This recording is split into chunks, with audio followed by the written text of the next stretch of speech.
학교 학생 여러분, 안녕하세요. 이혜경 선생님입니다. 네, 오늘도 다시 온라인 수업이 시작이 되었지요. 오늘은 18세기 영조와 정조의 탕평책을 주제로 수업을 진행해 보도록 하겠습니다.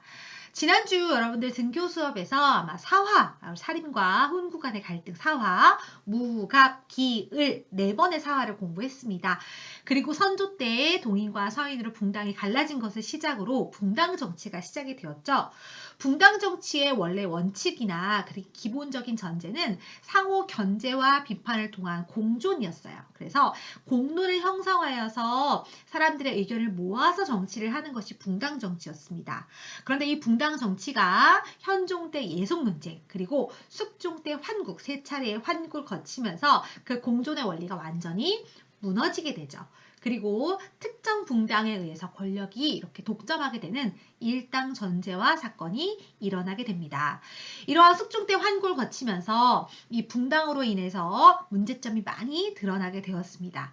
그러한 문제점을 해결하려고 했던 조선 후기에 두 명의 위대한 국왕이 있습니다. 그 사람이 바로 오늘 배울 영조와 정조가 되겠습니다. 여러분 숙종 마지막 때 이야기 기억나시나요? 숙종 때 세 차례의 환국이 있으면서 서인, 남인, 서인 이런 식으로 전국이 확 바뀌었죠. 이것을 우리가 환국이라고 불렀었어요. 그리고 나서 여러분 숙종의 아들 그리고 장희빈의 아들이었던 경종이 왕위에 오르게 됩니다. 그러나 이 경종은 후사가 없이 일찍 죽음을 맞이하게 되죠. 그러면서 숙종의 또 다른 아들이었던 당시 무술이 출신의 아주 신분이 낮았던 숙빈 최씨 의 아들이었던 영조가 대신에 왕이 오르게 됩니다. 영조는 당시 세자가 아니었고요. 세제, 그렇죠. 왕의 동생의 신분으로 있었는데요. 이것이 여러분 경종이 죽게 되면서 영조가 대신해서 왕위에 오르게 되죠. 여러분 여기 영조의 어진을 한번 보이시죠? 영조 굉장히 나이가 많아 보이시죠? 여러분 연대도 한번 살펴보시면 여러분 제가 저번에 조선시대 흐름 정리 수업에서도 이야기했지만 영조는 조선판 장수왕이 되겠습니다. 영조가 여러분들 돌아가실 때 나이는 83세까지 사셨고요. 왕위에 있었던 기간만 52년이었습니다. 굉장히 긴 기간 통치를 했던 영조. 하지만 즉위했을 때는 상당히 좀 어려움이 있었어요. 특히 이 서인들이 권력을 꽉 잡고 있는 상황이었고요. 또 경종 때 이 서인들이 노론과 소론으로 갈라져서 굉장히 권력을 잡고 있으면서 오히려 왕권을 상당히 위협받고 있는 상황이었다고 볼 수 있습니다. 게다가 당시 경종이 급사를 하게 되면서 이 영조가 보냈던 감, 홍시하고 그 다음에 홍시하고 게장, 홍시하고 게장을 먹고 돌아가시거든요. 그래서 이 영조가 그 자신의 형님을 죽였다라고 하는 그런 의혹도 많이 있었기 때문에 이 영조가 즉위에선 상당히 어려운 상황이었습니다. 하지만 아주 성실하게 통치를 하셨고 또 백성을 위하는 정치 그리고 스스로도 굉장히 엄격하게 자신을 통제했던 정치를 하셨기 때문에 이렇게 훌륭한 업적으로 많이 남아있는 분이 영조가 되겠습니다. 자, 그러면 우리 오늘 영조의 탕평책부터 한번 이제 살펴보도록 하겠습니다. 자, 영조는 이러한 붕당 간의 갈등을 해결하기 위해서 탕평책이라고 하는 것들을 이제 시행을 하게 됩니다. 여러분 탕평이라는 말은요, 우리 유교 논어에 나오는 말이에요. 왕도 탕탕, 왕도 평평이라고 해서 어떤 한 붕당에 치우치지 않고 이렇게 사람들을 등용하는 정책을 우리가 탕평책이라고 합니다. 당시 여러분 영조가 즉위할 당시에 서인 노론과 그러니까 소론, 즉 당시 노론은요, 영조의 즉위를 지지했던 사람들이고 소로는 이미 죽은 경종을 지지했던 사람들인데요. 이 사람들 간의 갈등이 매우 심했었거든요. 그렇기 때문에 그들을 견제하기 위해서 탕평책이라고 하는 것을 실시를 하게 됩니다. 이 영조의 탕평책은요. 탕평파라고 하는 새로운 세력을 육성하는 것부터 시작을 해요. 즉 왕의 또 다른 왕의 분당을 만들었던 것이 바로 영조의 탕평책이 되겠습니다. 그래서 탕평파라고 하는 왕의 정책을 지지하는 사람들을 육성을 해서 전국을 운영하게 되고요. 지금 여기에는 그림이 없지만 그러한 탕평의 정식을 만든 새겨놓은 탕평 비석도 세우기도 했던 것이 바로 영조입니다. 자, 영조는 어떻게 하면 이렇게 붕당 간의 갈등으로 왕권이 약해지고 정치가 혼란해지는 것을 막을 수 있을까 생각을 했었어요. 그래서 했던 정책이 이번에 나오네요. 여러분, 우리 붕당의 근거지였던 우리 조선시대 학교 기억나시나요? 당시 붕당은 어떤 서원 출신이냐, 어떤 스승님의 제자냐에 따라서 학파적인 성격을 갖고 있는 것이 붕당이라고 했어요.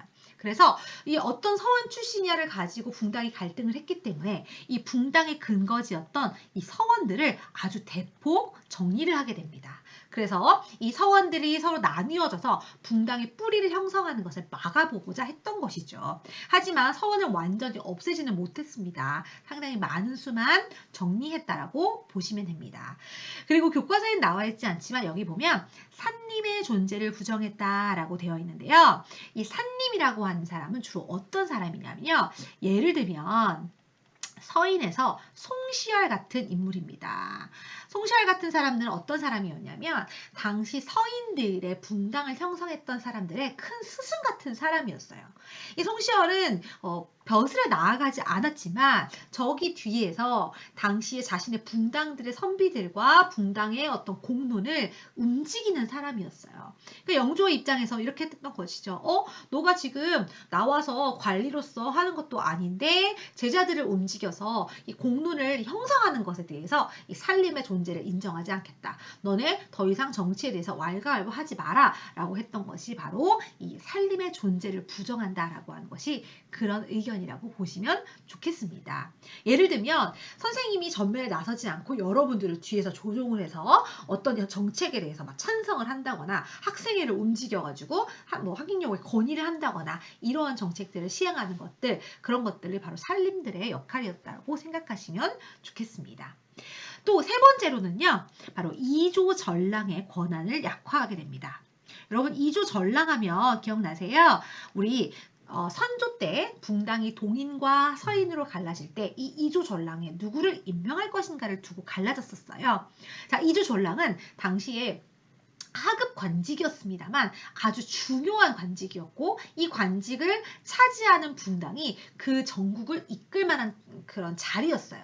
왜냐하면 이 이조전랑은 어떤 권한이 있었냐면 바로 3사의 관리에 대한 추천권이 있었거든요. 여러분 3사 우리 조선시대 통치제도 기억나세요? 사헌부, 사간원, 홍문관. 여러분 이 세 개의 기관은 권력의 견제를 담당한 아주 중요한 언론 기관이었죠. 그런데 이 3사에 대한 관리를 추천하는 사람이 이조전랑이고 이 이조전랑은 이 후임자를 자신이 직접 추천하게 되어 있었어요. 그래서 만약에 노론이 이조전랑을 가져가게 되면 3사까지도 노론에서 다 채워줄 확률이 굉장히 높았겠죠. 그렇기 때문에 당시 이 붕당이 이조전랑을 차지하기 위해서 많이 노력을 했거든요. 그래서 이 이조전랑의 후임자 추천 권한과 기존에 갖고 있었던 3사의 관리 권한을 추천 권한을 없앰으로 인해서 이 이조전랑의 권한을 약화하고 붕당 간의 갈등 요소를 줄이는 그러한 탕평책을 실시하게 됩니다. 여기까지 이 1, 2, 3번 여러분 영조의 탕평책으로 기억하시면 좋겠어요. 영조는요, 여러분 또 아주 애민의 군주로 유명합니다. 백성들을 사랑하는 마음이 너무너무나 강하셨고 또 스스로도 너무나도 절제를 하고 근검절약하시고 검소하셨던 왕으로 유명합니다. 자, 여러분 백성들을 편안하게 살게 해주는 방법 중에 가장 좋은 방법 뭘까요? 백성 가장 사랑하는 방법? 네, 맞습니다. 불합리한 세금 제도를 개혁해서 세금을 줄여주셨던 분이 바로 영조입니다. 자, 당시 여러분 조선시대에는 세금이 세 가지가 있어요. 자, 조세는 토지에 대한 세금이에요. 예전에 한번 했었나요? 토지에 대한 세금이고요. 공납은 여러분 우리 나중에 배울 거예요. 각 지역의 특산물을 세금으로 내는 겁니다. 예를 들면 제주에서는 귤을 내는 것처럼요. 그리고 마지막에 역입니다. 역은 지금의 여러분 군역, 즉 군대에 가는 거, 요역이라고 해서 나라에서 뭐 궁궐을 짓거나 할 때 이렇게 노동력을 제공하는 것이 이것인데요. 특히 이 역은 재산이 많고 적음과 상관없이 모든 양인 남성이 지어야 되는 아주 큰 세금이었습니다. 이때 당시 세금이 어땠냐면요. 1년에 성인 남성에게 2필의 옷감을 군포라고 해서 받는 것이 당시 군역이었어요. 그런데 이 군역의 부담이 상당히 컸다고 해요. 여러분 옷감 1필, 2필 우리는 잘 모르지만 여러분 옛날에 옷감 어떻게 만들었어요? 여러분 혹시 배틀이라고 아세요? 배틀 이렇게 북이라고 해서 실 이렇게 한 줄 하고 탁 밀고 한 줄 지나가고 탁 밀고 이렇게 만드는 거잖아요. 이거를 수없이 반복을 해서 이만큼의 이렇게 두께가 되는 이만큼의 옷감을 만든다고 생각해 보세요. 어마어마한 그 노동력이 들어가는 작업입니다. 그래서 이 분역의 부담이 매우 심했어요. 그렇기 때문에 이 당시 백성들의 군역 부담을 절반으로 줄여주신 분이 바로 영조입니다. 여기 보시면 1년에 2필이었던 군포가 몇 필로 바뀌었다라고 돼 있어요, 여러분? 1필로 바뀌었다. 50% 세일해준 거예요. 세금을 반으로 깎아준 거예요. 이때 백성들이 엄청나게 여러분들 세금 혜택을 많이 보게 됩니다. 이것을 뭐라고 하냐? 균역법, 역을 균등하게 한다라고 해서 이 균역법을 실시하셔서 백성들의 군역의 부담을 깎아주려고 했던 분이 바로 균역법입니다. 그럼 이렇게 백성들에게 세금을 깎아주면 국가 재정이나 이런 데는 문제가 생기겠죠. 그 추후로 문제가 생긴 부족한 부분을 어떻게 채웠는지는 우리 중간고사 이후에 세금제도 부분에서 다시 한번 살펴보도록 하겠습니다. 균역법은 꼭 기억해 주시고요. 또 사회적으로도 굉장히 많은 것들을 백성들에 대해서 하시게 됩니다. 먼저 여기 보면 가혹한 형벌, 당시 백성들에게 강해지는 가혹한 형벌들을 많이 없애셨어요. 대표적인 게 어떤 형벌이냐면 압슬이라는 형벌이에요. 여러분 압슬은 누를 앞자에다가 무릎 슬자예요. 즉 여러분들은 무릎을 꿇는 건데요. 무릎을 어떻게 꿇는 거냐면 바닥에다가 깨진 도자기 같은 걸 막 깔아요. 그리고 그 위에 무릎을 꿇습니다. 그럼 벌써 막 피가 철철 흐르겠죠? 그리고 그 위에다가 무거운 돌을 올려놓는 게 압슬이에요. 이런 가혹한 형벌을 폐지하셨던 분이 바로 영조대왕입니다. 그리고 태종 이방원 때 처음 만들어졌던 신문고 제도가 많이 유명무실화 되어 있었거든요. 이 신문고 제도 사람들한테 지금의 여러분 뭐 국민청원 같은 거죠. 이 신문고 제도를 부활시켰습니다. 또 사형수에 대해서는요. 지금 현재 우리나라처럼 3번 심판을 하게 해서 억울하게 이렇게 처벌을 당해서 죽는 사람이 없도록 하셨습니다. 또 교과서에 나오지 않지만 여러분 혹시 서울을 흐르는 청계천이라고 하는 개천 아세요? 당시 청계천은요 우리나라 한양에도 있었는데요. 이 청계천이 때마다 홍수가 나고 넘쳤다고 해요. 그래서 그 주변에 사는 사람들이 굉장히 많은 홍수 피해를 당했다고 하는데 그래서 이때 굉장히 많은 노동력을 동원해서 하천을 깊게 파는 걸 우리가 준천 사업이라고 해요. 그래서 그 이후로 청계천 주변에 사는 백성들이 더 이상 홍수 피해를 당하지 않았다고 하죠. 또 기록과라는 것도 나오네요. 기록과는 노인들의 과거제예요. 선생님이 예전에 한번 이야기할 때 과거 시험 합격하기 진짜 어렵다고 했죠. 과거 시험 몇 년에 한 번 본다고 했죠? 3년에 한 번이었어요. 그런데 평생을 이렇게 해도 3년에 과거에 합격하는 사람은 33명이었어요. 그 중에 1등이 과거급제라고 했었죠. 그러다 보니까 평생을 가도 과거에 합격하지 못하는 선비들이 굉장히 많았습니다. 그들을 위한 과거제도 실시하셨습니다. 또 굉장히 많이 금주령을 내리는 그런 기록들이 실록에 나와요. 자, 영조대왕님이 술을 안 좋아하셨나? 이 금주령을 낼 때는 바로 언제였냐면 나라 안에 기근이 될 때요. 흉년이 들었을 때. 왜 흉년이 들었을 때 영조는 금주령을 내렸을까요? 여러분 이때 여러분 탁주, 막걸리 같은 우리나라 술은 뭘로 만드는지 아세요? 그 재료가 뭡니까? 네, 맞아요. 그 재료가 바로 쌀입니다. 백성들은 굶주리고 있는데 양반들 같이 부자 같은 사람들이 그 쌀로 술을 만들어 먹는 것을 엄하게 금했던 사람이 바로 영조대왕이에요.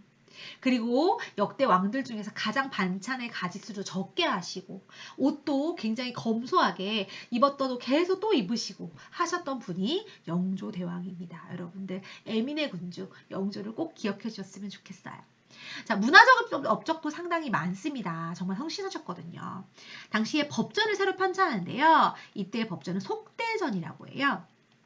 여러분 우리가 조선시대 법전은 성종 때 완성되었던 경국대전을 공부했었죠. 여러분 성종은 5세기의 왕이에요. 그런데 영조는 18세기란 말이에요. 여러분, 경국대전이 만들어진 지 몇 년이 지났어요? 300년이나 지났어요. 그럼 어땠을까요? 조선 사회가 많이 변화했겠죠? 여러분, 사회가 변하면 법도 어떻게 돼야 될까요? 변해야 됩니다. 하나 예를 한번 들어볼까요? 선생님이 지금으로부터 한 20년 전쯤에 고등학생이었어요. 여러분들과 같은. 그때 선생님도 핸드폰 있었거든요. 근데 그때 핸드폰은요, 이렇게 꾹꾹꾹꾹 버튼 누르는 거였고요. 흑백이었어요. 나도 이렇게 늙은이 아니에요. 탱크 이런 거 아니야. 나도 이렇게 폴더폰이었어요. 그랬는데 여러분 생각해보세요. 선생님이 고등학생 때 보세요. 보이스피싱 방지법 이런 거 있었을까요? 또 악플 방지법 이런 거 있었을까요? 없었죠. 네. 선생님 무슨 말 하는지 알겠죠? 그 사회가 변하면 법도 변해야 한다는 겁니다. 그래서 이 경국대전은 속편에 해당하는 여기 속대전을 이때 편찬하게 되는 거예요. 앞으로도 법전은 새로 계속 나올 거예요. 왜? 사회가 많이 바뀌었으니까. 자, 다른 책들도 이름만 보고 지나갈게요. 동국문헌비고는 당시에 조선의 문물을 정리한 백과사전이라고 생각하면 좋을 것 같습니다. 택리지는 여러분 지리 시간에 들어보셨나요? 우리나라 지리에 대한 내용이에요. 지리지. 그리고 중수무원록이라는 건요. 무원.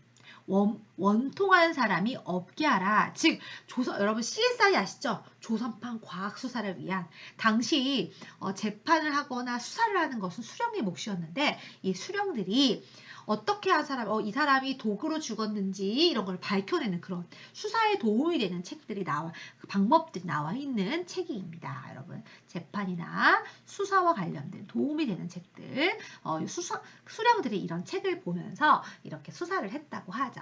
병장도서는 딱 봐도 무기에 대한 책이라는 거 알 수 있을 거예요. 자, 이렇게 성실하고 너무나 완벽주의자였던 이 영조가 사실 말년에게 참 안타까운 일이 벌어지게 됩니다. 바로 그 사건은 이모화변이라는 사건이에요. 당시 영조에게는요, 40이 넘어서 얻은 정말 귀한 아들이 있었습니다. 그 아들이 바로 사도세자예요. 그런데 이 사도세자가 영조의 발행과는 달리 어릴 때는 굉장히 총명한 것 같았는데 기록에 따르면 사도세자는 굉장히 그림도 잘 그렸다고 하고요. 말타고 활소 이런 걸 되게 즐겼다고 해요. 지금으로 따지면 굉장히 예체능적인 재능이 뛰어난 사람이었던 것 같습니다. 하지만 영조가 원했던 것은 자신의 어떤 그 신분이 낮은 어머니 그러한 정통성의 문제를 해결할 수 있는 완벽한 유교적 정통성을 가진 세자를 원했던 것 같아요. 하지만 사도세자는 아버지의 바램대로 자라지는 못했죠. 게다가 이 영조의 이 엄격한 모습, 영조는 훌륭한 왕이었지만 따뜻한 아버지는 아니었던 것 같아요. 이 사도세자와 지속적으로 갈등을 맺게 됩니다. 또 사도세자는 후대에 그런 많은 심리학자들이 분석을 해보면 일종의 정신병 같은 걸 앓고 있었던 것 같아요. 대표적인 게 의대증입니다. 의대증은 옷을 입지 못하는 병이에요. 그래서 옷을 제대로 갖춰 입지 못하거나 그런 그 정신적인 병증이 굉장히 심해지고 또 아버지와 갈등이 심해지면서 이 사도세자의 만행이 굉장히 많아지게 됩니다. 특히 이 사도세자에 의해서 죽임을 당한 궁녀와 내시들이 약 100여 명 가까이 됐다고 하니까 이 사도세자의 병증이 굉장히 심했다는 걸 알 수가 있습니다. 결국 이 영조가 이 사도세자에게 자결을 명하게 되고 자결을 하지 않자 이 사도세자를 이렇게 뒤주에 가져서 결국 죽게 만든 사건이 벌어지게 되죠. 자, 도대체 왜 영조는 자신의 아들을 이렇게 뒤주에 가둬서 죽게 할 수밖에 없었을까요? 이 사도세자에게는 너무나도 훌륭한 아들이 있었습니다. 영조가 자신의 뒤를 잇게 하고 싶은 바로 손자가 있었던 것이죠. 그 손자가 바로 정조입니다. 정조 이산이라고 하는 이 정조가 나중에 아버지의 여기 보시면 이 꼬맹이 이 아이가 바로 정조예요. 이 아버지의 모습을 보고 할아버지에게 대신 용서를 빌었던 이 아이가 나중에 결국 사도세자를 죽고 나서 할아버지를 이어서 왕이 되게 됩니다. 이 사람이 바로 정조이고요. 이 정조는 할아버지의 바램대로 정말 훌륭한 왕이 돼요. 하지만 이 정조의 어린 마음이 얼마나 힘들었을지 여러분들 많이 상상을 하게 합니다. 여러분들과 영화 사도도 한번 같이 보면서 이야기하면 좋을 텐데 여러분들 곧 시험 기간이라서 아마 영상이 길어지면 싫어질 것 같아서 영화 사도는 각자 한번 살펴보시는 게 좋을 것 같네요. 자, 그럼 이제 정조의 정책 한번 살펴보도록 할까요? 자, 여러분, 조선 전기의 천재왕이 세종대왕이라면 조선 후기의 천재왕 바로 정조입니다. 정조는 누구보다도 굉장히 스마트한 정말로 똑똑한 왕이었고요. 조선 후기에 정말 르네상스를 다시 열었다고 할 만큼의 아주 훌륭한 왕이 바로 정조입니다. 정조는 어떻게 여러분 이렇게 붕당 간의 갈등을 해결하고 왕권을 강화해 나갔는지 이 정조의 정책 살펴보도록 하죠. 이 아버지의 죽음을 지켜봤던 이 정조 너무나 슬프지만 결국 왕위에 오릅니다. 왕위에 올라서 보란듯이 나는 사도세자의 아들이다라고 선포를 하게 되죠. 그리고 강력한 통치를 해 나가게 됩니다. 정조의 탕평책은 할아버지와는 좀 달리 탕평파라는 어떤 자신만의 정당을 만든 건 아니고요. 붕당에 관계없이 인재를 골고루 등용하는 정책을 하게 됩니다. 그리고 낮아졌던 왕권을 올리기 위해서 왕을 보위하는 아주 많은 정책들을 실시하게 돼요. 먼저 당시 왕실 도서관이었던 규장각을 국왕의 정책 자문 기구로 만들면서 이렇게 자신들에게 충성하는 관리들을 이 규장각 관리들로 채우게 됩니다. 이 규장각은 여러분 조선 전기의 집현전에 비유되는 아주 훌륭한 학술 연구 기관이라고 생각하면 됩니다. 여러분 이 규장각 지금도 있어요. 어디에 있냐면 우리 서울대학교 학교 안에 여러분 지금도 존재하고 있습니다. 그리고 여러분 당시 초계 문신제라고 해서 정조는요 신하들을 직접 교육시키는 여러분 제도를 만들게 돼요. 원래 여러분 조선시대는요 왕이 신하들로부터 공부를 하는 경연이라고 하는 제도가 있었잖아요. 경연은 나이가 많고 학식이 많은 신하가 왕을 이렇게 가르쳐주는 그런 거였어요. 그런데 오히려 정조는 본인이 너무나 여러분 똑똑했어요. 정말 책을 많이 보신 분이거든요. 그래서 본인이 신하들을 교육시킵니다. 자신이 이 신하들을 다시 규장각에서 교육을 시키는 거예요. 공부를 시키는 거예요. 초계는 불을 초자에다가 왕에게 아른다는 거예요. 그래서 왕이 직접 불러서 교육을 시키는 거예요. 그래서 왕이 자신에게 충성하는 이렇게 신하들을 만들어 나가는 것이 초계 문신제라고 보시면 되죠. 그리고 세종대왕처럼 정말 똑똑했던 분. 그래서 정조가 신하들에게 가장 많이 했던 말이 그거래요. 공부 좀 하시오 이랬다고 해요. 그래서 신하들이 막 정책을 하다가 정조가 뭐 예를 들어 이 책 어디 몇째 주 어디에 보면 이렇게 나와 있습니다. 그러면 신하들이 가서 찾아보면 진짜 그랬다고 해요. 정조가 정말 세자 시절부터 책을 많이 읽었다고 합니다. 정말 이렇게 똑똑한 왕 밑에 있었으면 신하들을 좀 피곤했을 것 같아요. 아마 세종대왕 때 신하들도 그랬겠지. 네. 그리고 당시 이 노론에 의해서 국가의 국방이 많이 장악되어 있었거든요. 그래서 이 정조는 국왕의 친위 부대를 만듭니다. 장용영이라고 하는 국왕의 친위 부대를 만들어서 이 왕이 노론 그 신하들에게 뒤지지 않는 군사적 기반을 만들게 됩니다. 그리고 나서 아버지의 능을 수원 쪽으로 이장을 하고 그것에 아버지의 능에 참배를 한다고 하면서 이 수원에다가 새로운 도시를 건설하게 됩니다. 이때 건설된 바로 도시가 수원 화성이 되겠습니다. 이 밑에 사진이 나와 있죠. 이 수원 화성을 건설해서 이 수시로 이 수원에 행차를 하고요. 사수자의 능을 참배를 합니다.